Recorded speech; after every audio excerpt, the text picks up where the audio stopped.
Welcome to My Story Matters, week 4. Today on the podcast we have...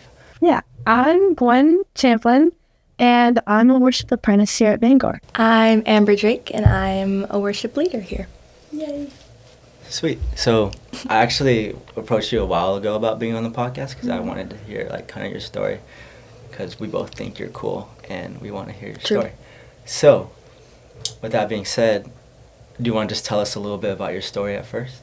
I was raised in the church, and in high school was when I started to get involved in my youth worship team, and it kind of was less of I always knew that I wanted to do worship because it was something that I know that I was created to do, and so in high school I kind of went through the whole mental health thing where I was struggling with knowing who I am and anxiety and things like that. But when I was 16, I met Jesus again, and he kind of revealed to me I created you for worship. I created you to be a daughter of mine, and that's kind of when I was okay, so this is what I'm gonna do, and so that's when my journey of this that's when Jesus became the center of my life, and when worship became what I knew I was going to do. Yeah. So. What was the first instrument that you kind of got into? The first instrument that I got into, that I learned how to play, was bass. Actually, I was approached by my youth worship pastor, and he was like, "Hey, do you know how to play bass? We need one." I said, "No, but I can learn." And so that's kind of where it started. True servant right there. Yeah. Is bass easy? To play it like I play it is easy, but to play it well is a little more difficult. Got you. Yeah. So you were approached to play bass, and then it kind of vaulted you into the worship setting. Yeah. And from there you kind of fell in love with worship. I think that I fell in love with worship when I was much younger. Both of my parents were on the worship team, and me and my sister had to go to their practice every single time. But just seeing them up there, and as I got older and matured more, learning what worship was really about, it was about giving praise to God. Mm-hmm. And it was also a space where we could just meet him in such an intimate and beautiful, gentle way. And so I think throughout the years, it's kind of revealed to me. I was wow, this is, it just kept on getting better and better. And I slowly fell in love with worship more and more together. How old were you when that first happened? You said you were younger. I would say that maybe around 8 years old. Yeah, I started going to my parents' worship practices, and then I looked up to them a lot, and then I just wanted to. It was just something that I knew I wanted to do. I was I want to do music. This is what I want. Mm-hmm. And so I kind of, I pursued that, and also doors were open for me to pursue worship. And I was heck yes, I'm doing it. Yes. So. Yeah. Also, Amber, feel free to hop in at any time. Okay. One question that I have is, for people who may not understand what worship is for us three, what advice would you give them to kind of clear their idea of worship in their head? I would say just listen to the words. I think it's so easy to just get caught up in the music, oh, this sounds pretty. But if you really listen to the words and you say them, and you're wait, I'm praising God, but also he wants to meet you. Worship is made for us to talk to God and just to get to know him. I guess that's what I'm thinking. That's good.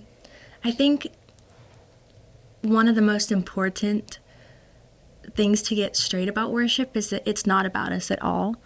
And I know there are a lot of worship songs that are kind of us-centered, and so it can kind of be a confusing thing where it's oh, it's a moment for us to meet the Lord or feel feelings or have an encounter with God, which is yes, and it's so good when we do, but ultimately we can't come to worship expecting to get something out of it, because it's not what it's about in general.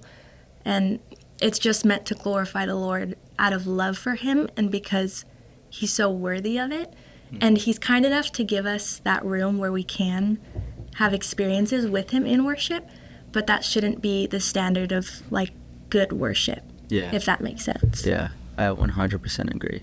I feel like my story growing up, it was always like, oh, was worship good? Was coming here to Vanguard, it was more, I was like challenged on my idea of worship freshman year, and it was a good challenge because it kind of got me to be like, well, worship, like you said, it's not about me. Like, no matter how I feel, I'm worshiping the creator of the universe, and like, no matter how I feel, he's worthy of it, and I'm gonna do it no matter what, because he's so good.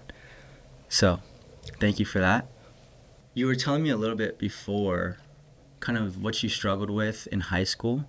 In high school, I didn't have a lot of like-minded friends. I think I was because my high school wasn't really connected to where I went for middle school or anything, and it was like a big change, and so I went there. I went with like a lot of expectation of like, oh, like high school is supposed to be fun, and you're supposed to make all your best friends in high school. And I went, and I feel like just a lot of the people there weren't the kind of people that I wanted to like be like.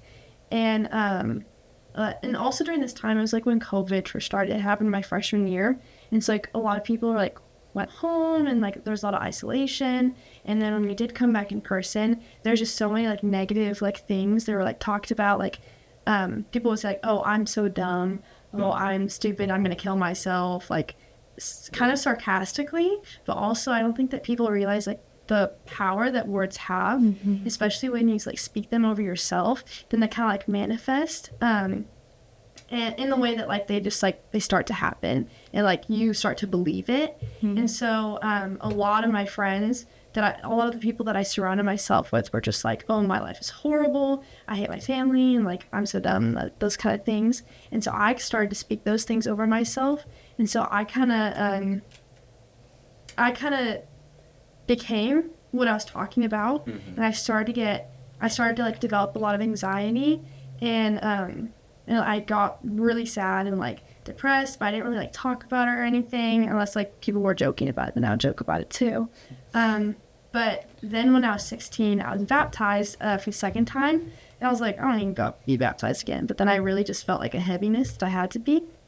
People get baptized when they're like 2 years old, but they don't really, know about that. Yeah. But the Lord calls us to be baptized like on our own will. Yeah. And I think that the first time I was baptized was when I was really young, and I was like, oh, I want to give my life to Jesus. But then for the second time, it was really like, oh, I'm like, Jesus is the center of my life. I'm living for him, and it's no longer about me. And that was when I also like gave all my anxieties and all those things that I was struggling with in high school. I kind of gave that to him. I was like, this is yours now. I am yours. So, yeah. That's what made Gwyn Gwyn. That's what made Gwyn Gwyn. Cool. Well, thank you for that, Gwyn. Last question for you. How has like your life kind of changed from high school to college? I guess the impact that Vanguard has had on you. Okay. Well, obviously I got a lot of independence. I no longer was living at home, and so I think that like I said, I was raised in the church. Like my mom's on staff at my church, and like we've gone to church like every single Sunday. And so it's kind of weird transitioning from like, okay, now when I make my choice to like go to church or like pray or read my Bible, like it's no longer my parents' responsibility, and it kind of became my own.